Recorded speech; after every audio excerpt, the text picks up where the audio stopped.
Otvára sa teda takto zozadu a mám v ňom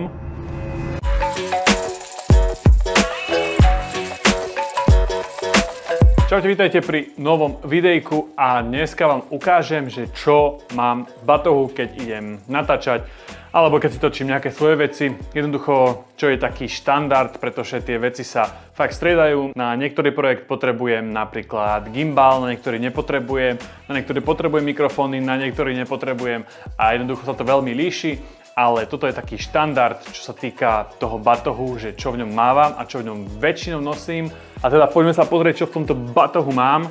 Otvára sa teda takto zozadu a mám v ňom nič. No, úplne nie tak celkom nič. A mám tu napríklad slúchadka, keď si potrebujem pozrieť zvuk, klopový mikrofón, nejaké náhradné vrtule do dronu, nejaké čistiace obrúsky, keďže niekedy treba vyčistiť napríklad okuliare, aby sa tam nevznikali nejaké odlesky atď. A tento kúsok gafy som sa tam nalepil asi pred rokom a bol som taký, že niekedy sa to možno bude hodiť a od tejto tu je nalepené a neviem, či to vôbec pôjde dole, ale snáď hej. A možno sa to ešte niekedy využije. Každopádne, tuto je ten batoh, tu je púzdro na notebook. Konkrétne je to od značky Lovepro a je to ProTactic BP 450 AV2. Čo by som možno o ňom tak povedal, strašne príjemne sa nosí na chrbte. Fakt aj cez leto tá zadná časť toho batohu dýcha a nespotíte sa tak ako s klasickým batohom. A teda ešte vám to takto nejako ukážem. Takto nejako to je rozdelenie. Dokážete si customizovať všetky veci, dať ako fakt potrebujete, čo sa vám hodí.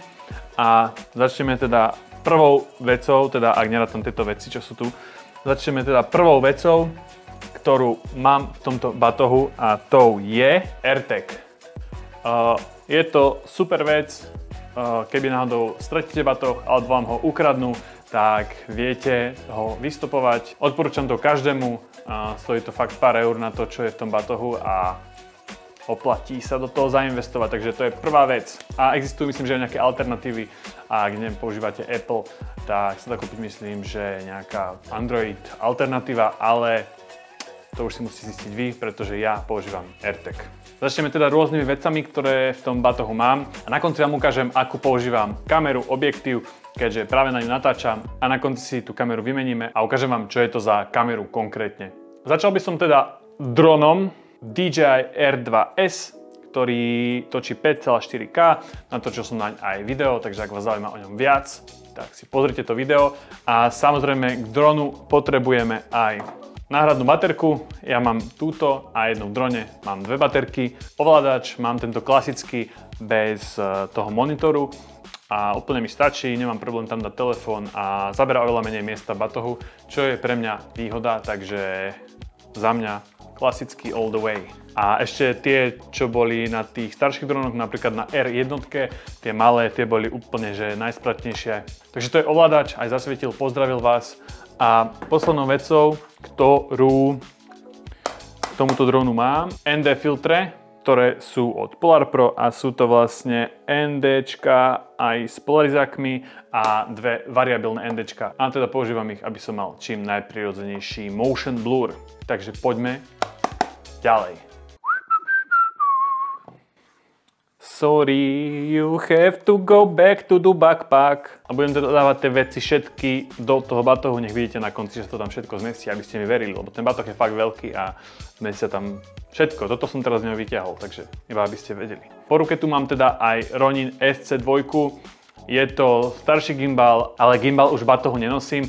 Kedysi som ho nosieval stále a veľa záberov som točil na gimbal, ale trošku som zistil, že to čaro v tých pohyblivých záberoch je práve vtedy, keď ich nemáte až tak veľa v tých videách a preto gimbal nosievam väčšinou, keď potrebujem nejaké špecifické zábery, ktoré si dopredu naplánujem a preto veľakrát ostáva tento gimbal doma a používam ho fakt, že skôr výnimočne.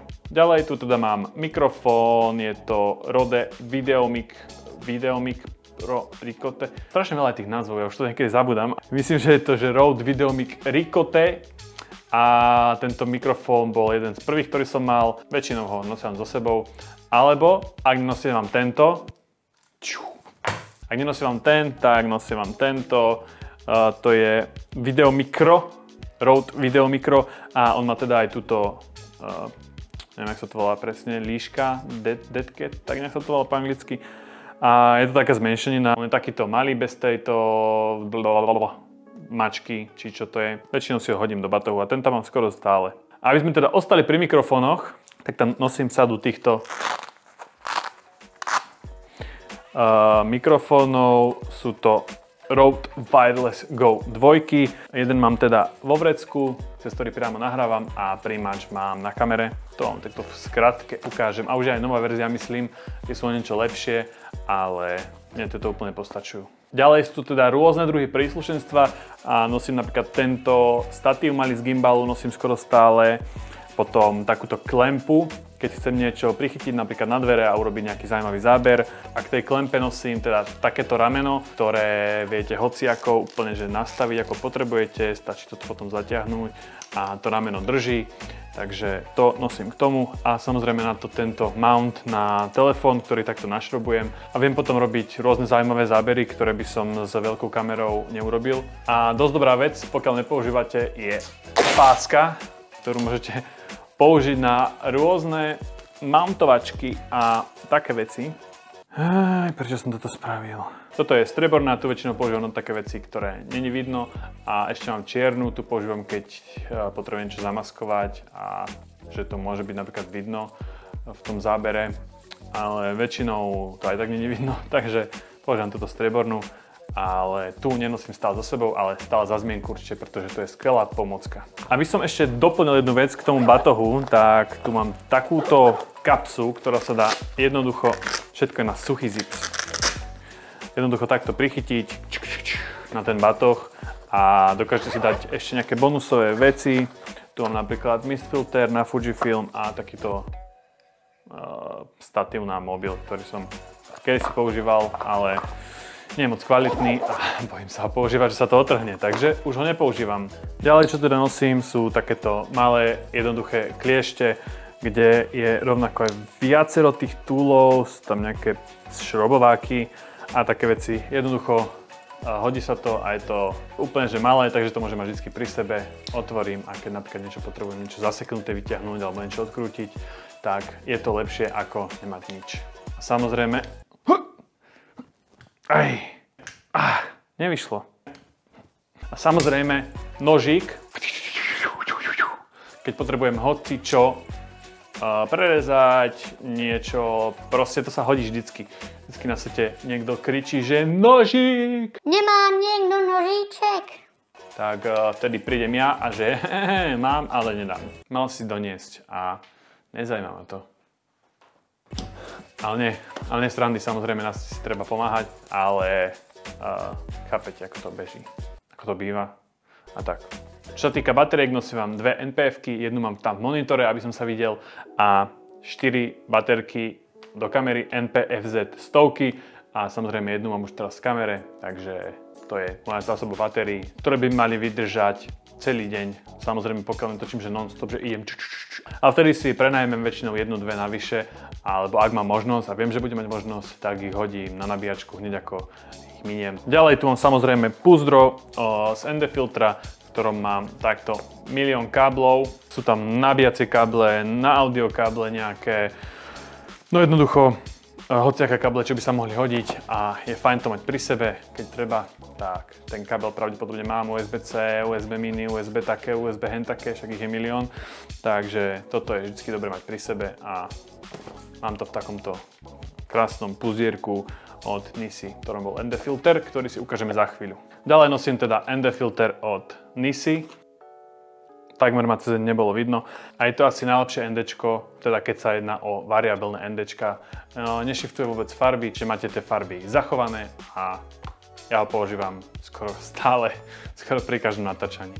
Ďalej tu mám vlastne Nisičko, čo je Black Mist 1.4 a ten používam niekedy, keď si myslím, že toto scéna vyžaduje, ale nosím ho stále pri sebe, lebo mám ho rád proste. A jeho úlohou je teda zmäkčovanie svetla, môžem to názorne ukázať. Keď sledujete svetlo na mojej tvári, tak tam uvidíte rozdiel.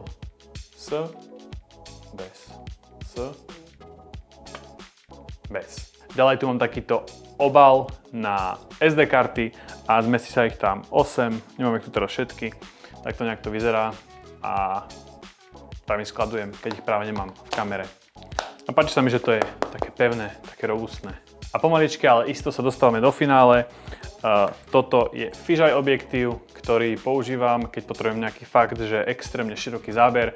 Je to 7,5 f2.8, je to od značky 7 Artisans a je to fakt, že fisheye, síce na krope to je krát 1,5, čiže to je nejakých 11, 7,5 krát 1,5, 11, takže fisheye. A je to full manuál sklo, takže musím ostriť rukou. Ale keďže to je také široké, tak tam býva väčšinou skoro všetko ostré. A ďalej tu mám tento 50 mm Canon FD 1.4, ktorý mám rád a má peknú kresbu 1.4 a je to v podstate 75 mm objektív na krope, keďže je to krát 1,5 a nosím ho stále, lebo je to dobrý objektív. Samozrejme k týmto objektívom mám tento fúkatko, ktorým vyfúkujem aj nejaký bordel, keď je na snímači. Takéto mikrovlákno, ktorým vyčistím, keď treba objektív. A ešte tu mám takýto prevodník, keď chcem na tú 50-ku hodiť napríklad to NDčko alebo ten mist filter, tak to dokážem urobiť cez tento prevodník. A ďalšou vecou je teda konkrétny monitor, je to Atomos Shinobi a pomáha napríklad, keď potrebujete vidieť tú scénu vo väčšom. Viac vecí si všimnete na tom monitore, keď ho máte nasadený. Používam ho na takejto top handli ručke, ktorú dávam z vrchu kamery a jednoducho máte taký lepší úchop na tej kamere. A takže toto určite odporúčam. Tak toto vlastne nasadím. Takto vyzerá nejako môj setup. Mám tú ručku takto dopredu, aby som nemal tú kameru tak preváženú dozadu, takto ju mám super vyváženú. A teda toto je môj setup. A konkrétne sa teda jedná o objektív Sigma 1835, ktorá vyzerá nejako takto. A je to môj obľúbený objektív, je to 1835, ale obidve ohniská si vynásobte 1.5, keďže to je crop. A je teda v celom rozsahu 1.8, je to legendárny objektív, možno na neraz spravím aj video. A jeho výhoda je, že keď ho zoomujem, tak sa nevysúva, tým pádom je vhodný aj na gimbal. A teda používam ho cez prevodník, pretože to je Canonový objektív a kamera je samozrejme Sony FX30. Takto dosť ťažká. Mám to samozrejme Play-tu, aby som vedel takto položiť hoci kam. A to je moja kamera. Je to fakt super kamera aj za dobrú cenu celkom. Akože je drahá, ale na to, čo ponúka, je fakt super. A teda to je asi všetko. A ešte vám ukážem, že ako to celé vyzerá v tom batohu. Takže takto nejako to vyzerá celé naložené. Je to celkom ťažké, ale s tým batohom, s tým ako je robený, tak sa to veľmi dobre nosí. A nemáte pocit, že to je až také ťažké. Ja ho položím. A teda, ak sa ti toto video páčilo, nezabudni mi hodiť like, odber a vidíme sa na budúce, takže čau.